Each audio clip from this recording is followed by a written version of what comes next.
we're seeing some catch-up. And I think just 2 weeks ago we saw some catch-up, dealing with the very subject we're going to be spending some time on today, and that is the subject of the Patriot Act. And this was the amendment that came up to the House floor, amendment that I was a co-sponsor of, and that was to tone down the Patriot Act, to get rid of totally and completely the sneak and peek provision in the Patriot Act.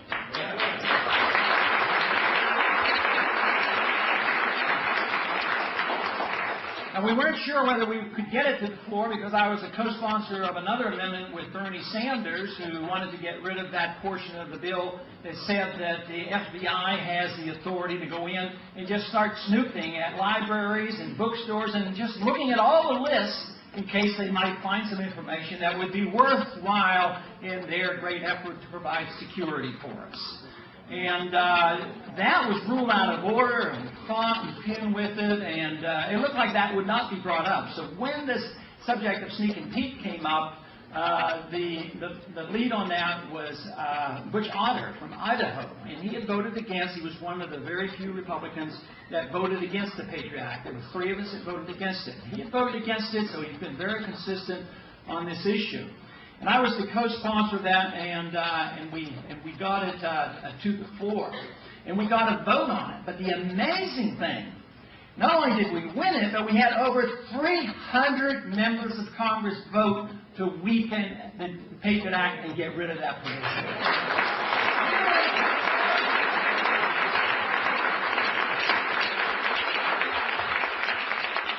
Now, it would be misleading if we were led to believe that all of a sudden Congress is waking up, that they finally read the Constitution and they voted on principle. But they did wake up to the tune of hearing some voices, your voices. And that's the part that I am so amazed about. Not so much that there were some of us out there, but you know, doing this, the job that I have in my own way for 20 years or more, you know, it comes around where you think, but there aren't very many of us. So, and we don't have a great deal of influence in Washington, so therefore you say, yes, our numbers are growing, yes, I'm on radios and we get responses, yes, we have the internet, and, but is the message really reaching?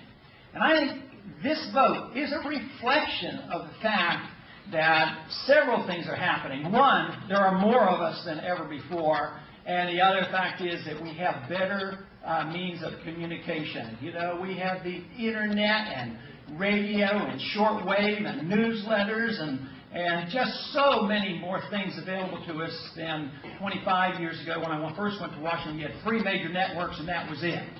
So this is good news. That doesn't mean to reassure you that we're over the hump. This is just the bare beginning, because the odds of that staying in the bill and the Senate passing it and the President signing it, very slim. And even if they did, do you think we could depend on them to follow the rules? There's no way. I mean, you know, there's one portion of the Patriot Act that Ashcroft argued for, and he still argues for it. He says, we have to do this. And he said, and somebody said, well, why do we have to have this radical change? He says, it's not so radical. He says, we've been doing that all along. We just want to put it into the law. So that's generally the way it works. So I want to talk, of course, specifically about the Patriot Act, but more about the attitudes in Washington and how it works and what we're up against. First, it's a political attitude, the determination of individuals to go to Washington and do what they say. Have you ever had a member or a candidate come to you explaining their position and they sounded pretty good and then went to Washington and forgot what they told you? Has that ever happened?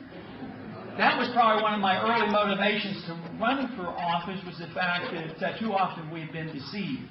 We can never agree on every issue. We can't have unanimity on everything.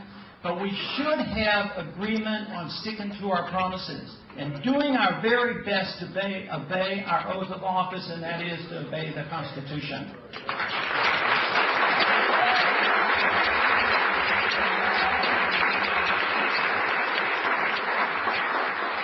But the politics of it is very important, because depending on what their position is, Not only do we see people change after they go into office, have you ever seen some in office when they had the opportunity to do some good? When they left, they became outstanding spokesmen for our policy, but didn't do anything for us when they were in office. And sometimes people are congressmen and they'll say one thing and represent a district.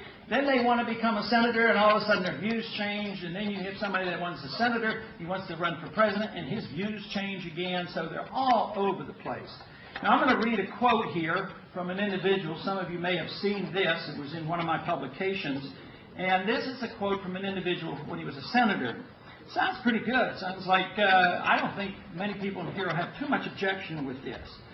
He said the Clinton administration would like the federal government to have the capability to read any international domestic computer communications. The FBI wants access to decode, digest, and discuss financial transactions, personal emails, and proprietary information sent abroad, all in the name of national security.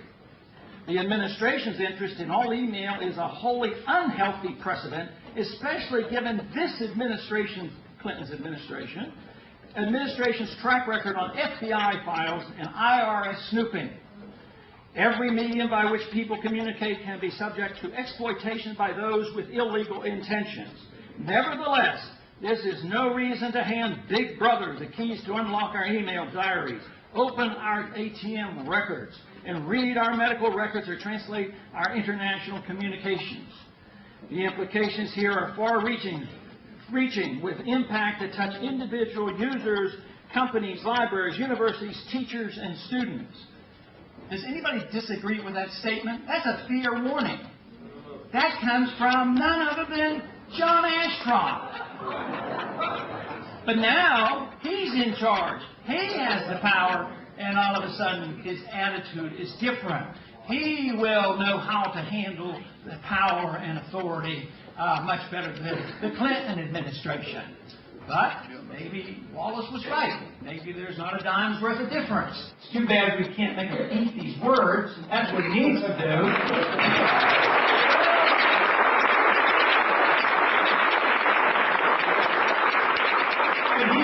He is out on the campaign trail to drum up support for the Patriot Act, but he's also quite ready to pass Patriot Act number 2, which if you thought Patriot Act number 1 was bad, 2 was even worse.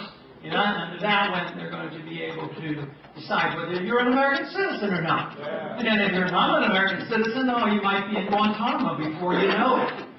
So this is serious business. But the impressive thing to me is that no average American, we have not been reading of dozens and dozens of cases where the knock on the door in the middle of the night and we've heard of people being hauled away and never seen before. It's not like that. And yet the American people, individuals like you in this room and many other tens of thousands of people have come to realize that if we're not careful, it could come to